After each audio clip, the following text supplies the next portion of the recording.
Salut à tous, bienvenue sur Fundroid.fr. Aujourd'hui, on se retrouve pour le test d'un nouveau smartphone, le Reno 15 Pro Max. Un téléphone qui risque de faire grand bruit puisqu'il plaît toujours beaucoup. On va commencer par le contenu de la boîte avec un chargeur SuperVOOC 80 watts, une housse offerte gracieusement par Oppo et le câble USB-C. Donc, plutôt sympa, c'est assez complet. L'appareil, il est ici. À quoi il ressemble? Eh bien, il est beau. Comme d'habitude avec les Reno, c'est ce que je vous dis à chaque fois, c'est vraiment les plus beaux appareils, je trouve, hein, actuellement sur le marché. Ils ont toujours un très joli design, très stylisé. Et là, on voit ce nouveau coloris, le brown comme ils s'appellent, donc qui ressemble plus à du noir qu'à du marron, même si c'est un marron très foncé. On a les capteurs photo qui sont quand même très bien intégrés, qui dépassent très peu. Donc ça, c'est vraiment sympa. On parlera de la photo après, puisque justement, il y a des petites nouveautés là-dessus. On retrouve ici les boutons de volume, bouton power. En dessous, le port USB-C, le tiroir SIM, le haut-parleur. Sur le côté, rien, donc pas de bouton IA comme on retrouve sur la Game Find, par exemple le X9 et X9 Pro. Et au-dessus, vous avez encore un microphone, le port IRC, etc. Donc l'appareil, qu'est-ce qu'il donne? Eh ben, c'est un robot, on le reconnaît tout de suite. On reconnaît ColorOS également, puisque là on est sur ColorOS 16, donc la dernière version du système de chez Oppo. Donc on va regarder tout de suite ce qui vous intéresse. Donc la eSIM, elle est bien là. On va retrouver également Android Auto. Alors il est... Où est-il? Il est juste en dessous, donc connexion. Hop, Android Auto qui est ici. Donc voilà, pour ça, il ne vous manquera rien. Au niveau... On va dans à propos du téléphone pour vous montrer. Donc, Reno 15 Pro Max, les caractéristiques, on va faire ça juste après, mais vous avez déjà un avant-goût de ce CPH 2811 qui est sous Android 16, évidemment. Ça va être précisé quelque part ici, mais en tout cas, voilà, on est sous Android 16, donc la dernière version. Donc, ça, c'est plutôt cool. Au niveau des caractéristiques, donc nous on le propose sur Fundroid à un prix de 649,90 €, donc c'est un tarif assez classique pour la gamme Reno.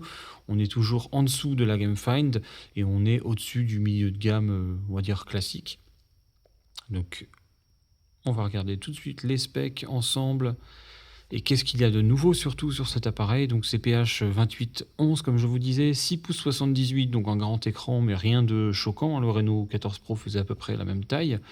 L'écran 120 Hz AMOLED, 3600 nits, c'est-à-dire le double du Reno 14 Pro qui n'avait que 1800 nits, entre guillemets que. Donc là, vous avez un écran qui est quand même très lumineux. Je peux le pousser si vous voulez, donc vous ne verrez plus rien, j'imagine. Mais on est voilà, sur un très bel écran qui a le HDR10+, et LTPO, donc ça c'est très cool. La résolution 2772 par 1272, une résolution également assez classique dans le style, Android 16 avec ColorOS. Le processeur, rien de nouveau malheureusement, c'est le même, le Dimensity 8450, c'est-à-dire le même que le Reno 14 Pro. Ça reste un très bon CPU, mais voilà, on aurait peut-être aimé une petite upgrade, même si voilà, ça fera largement le job, vous pourrez jouer, etc. La nouveauté, elle est surtout là, le capteur photo, puisqu'on retrouve un 200 millions de pixels de chez Samsung, et le ISOCELL HP5, on le connaît, puisqu'il équipe également le Find X9 et le Find X9 Pro, donc on est quand même sur un très bel appareil photo. En tout cas, c'est celui qui servait au grand angle sur le Find X9 Pro, à ma connaissance, donc c'est plutôt cool. On a un grand angle de 50 millions de pixels et un téléobjectif de 50 millions de pixels, donc niveau photo, alors là vraiment vous avez tout ce qu'il faut. En frontal, vous avez également 50 millions de pixels, donc si vous aimez la photo, c'est comme d'habitude avec les Reno, en tout cas ils sont faits pour vous. Là, la gamme Reno, c'est surtout des téléphones très esthétiques, très jolis, avec de bonnes specs, mais surtout très bons en photo, quasiment des hauts de gamme en photo.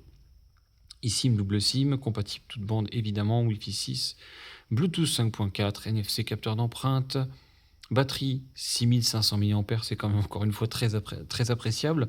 On avait 6200 sur le 14 Pro, on passe à 6500, donc c'est un peu plus, c'est très très bien.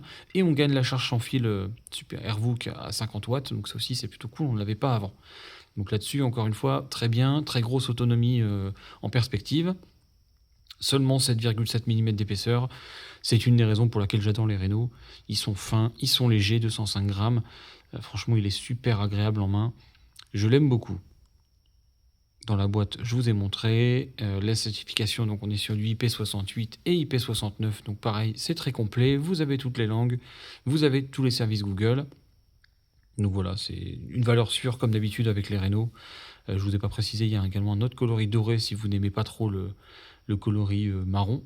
Hop, il est un petit peu plus flashy, donc bon, c'est les goûts et les couleurs, mais je trouve ce marron très agréable, très sympa, et un petit peu nouveau, c'est pas des coloris qu'on voit très très souvent. Donc vraiment voilà, ce téléphone, c'est difficile de ne pas vous le recommander, c'est une valeur sûre. Oppo maîtrise très très bien le milieu de gamme avec les Reno. Des téléphones très complets, très polyvalents, très bons en photo. Et donc vous pouvez le retrouver chez nous sur fundroid.fr. Et je vous dis à bientôt.